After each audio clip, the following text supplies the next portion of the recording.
Is anyone on Earth worthy of living Mjonlir? I wanted to find out. So I interviewed 7 of my friends to help explain the 7 godly traits that I found were required to live Jonathan and figure out if it's possible for a human to have all of them at once. So choose yourself, a celebrity or someone else you know to see how far they make it. Because by the end of this video, you'll find out if he, she, or anyone at all shall possess the power of Thor. Alright, first question. What would you say if I called you crying one night? Bro. Trait number 1. Compassion. In the movies, we get to see Thor's pain due to the death of his mother, father, Asgard, brother, and brother. So you might think that's enough to prove he's compassionate. However, you're missing the most important part. Compassion is a deep emotional response to the suffering of others paired with the strong motivation to relieve that pain. So instead of just saying I'm him every time Ryan Gosling feels sad on screen, you must also want to do something about that pain. Literally me. Sure, there's building wells across Africa, curing blindness, and trapping people in supermarkets, but at least being there, or in Thor's case, fighting for your friends and family, is more than enough to prove your compassion, putting you one step closer to wielding Mjonlir. But don't get too confident, because if you do, you might just risk losing round 2. Who do you think is the best looking of your friends? Trait number 2, humility. You might think being humble is just not showing off your cool Iron Man tech at parties. And it is, but that's only half the story. Steve Rogers, aka the definition of the perfect everything, somehow managed to remain humble after going from looking like this to this. And from then on, Steve never thought he was better than anyone. But he also never thought he was less important either. To be humble is to be realistic about one's importance, strengths, and capabilities, which means that you should neither be arrogant enough to think you're the best, strongest Avenger. Access denied. Strongest Avenger. Or so shy that you never even realize your true potential. So if you're like Speed, Ryan Reynolds, or Jim Carrey, who have the perfect balance between confidence, humility, and insanity, then great. But I would recommend keeping those emotions in check for the next round. Alright, tell me, what would you do if you found out your boyfriend cheated on you? Wait a minute, is that what I think it is?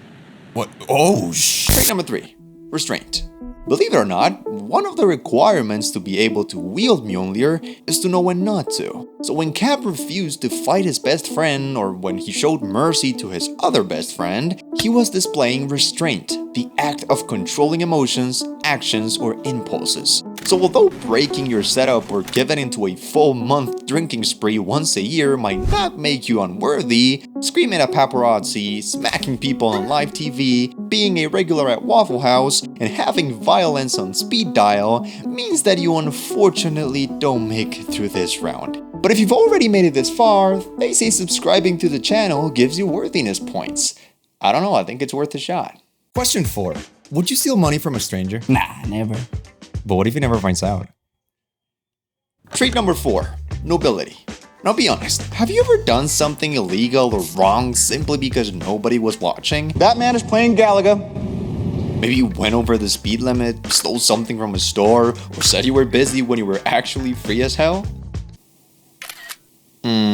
A noble person is unselfish and morally good without needing a witness. They simply do the right thing because it's the right thing to do. So although killing your sister and almost beating an orphan to death might look wrong, the noble intentions of saving an entire civilization and protecting an innocent, with huge quotation marks, friend shouldn't necessarily make you unworthy. But wait a minute, aren't half of these holy traits just qualities of the average good person? I mean, yeah. But that's only because Mjonlir must ensure the purity of one's heart to prevent any Austrian painters or pizza lovers from picking it up before testing the 3 following traits that separate the average human from a hero, from a person worthy of the power of a god. Alright, this one's easy. Give me an inspirational quote. It only takes 2 wipes to know you didn't need the second one, but it only takes 1 wipe to know there will be 1,000 more. Trait number 5, wisdom.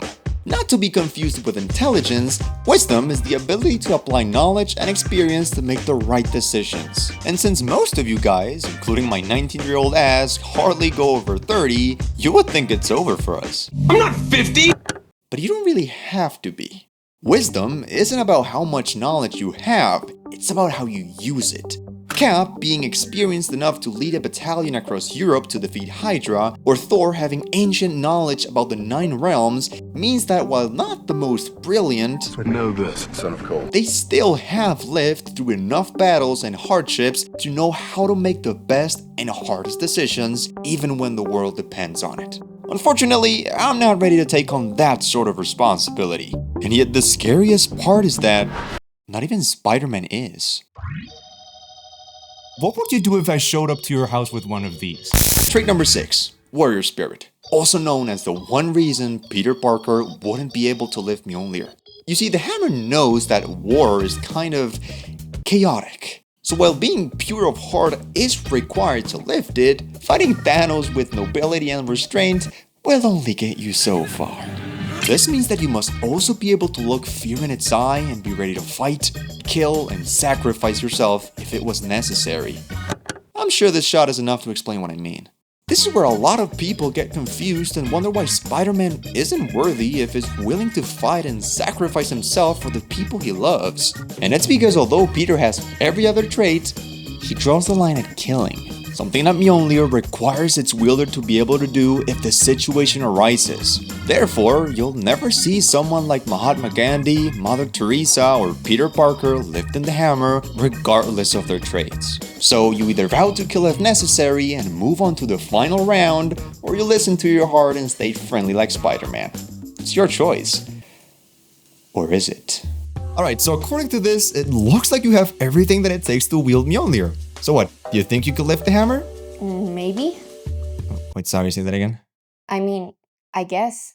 Ah, crap. Trait number 7, Conviction. And it's not as simple as just answering yes. In the comics, Thor once lost his worthiness after Nick Fury whispered something in his ear. I am so lonely. He never did or said anything about becoming unworthy. His soul simply stopped believing that he was. The second a person doubts himself or feels he's struggling with any of the other 6 traits, that person will have his worthiness tested. People wise and humble enough to lift Mjonlir, such as Martin Luther King, Obama, LeBron James, Jesus Christ, or Batman, wouldn't take long to realize that no human should have the power to create thunderstorms and electrocute people at will. But wait a minute, why can't Batman lift it? The problem with conviction is that you must have a clear conscience for it to truly work. Wanting to keep the hammer as a contingency for his friends and not getting over the death of his parents are just a few signs of a clouded and tormented mind. So as long as you're going through a breakup, have problems with addictions, or there's anything in your past that you haven't healed from and makes you feel depressed, alone, vengeful, or incomplete, you simply wouldn't be ready to lift the hammer. And even if Batman could lift it, he'd soon realize wielding so much power isn't a good idea, therefore unavoidably breaking the conviction rule, making him and anyone else wise enough unworthy, and repeating the cycle across time until either aliens come to Earth and give humans a reason to acquire such power, or someone who happens to be worthy thinks differently than the ones who came before him, inevitably beginning what I call the Mjonlir paradox. Let's imagine for a second that you're worthy of Mjonlir, right? You take it for a joyride, maybe zap a few things, and then you realize, hey, I'm wielding the most powerful weapon in the world. Ain't that fun?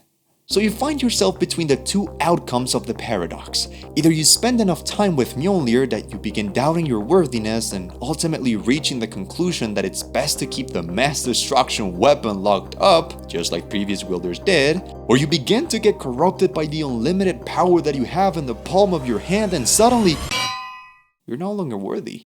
But what if there were multiple wielders? Unlike what the movies have made us believe, Meow Meow is not all about war, destruction, and satisfying sounds.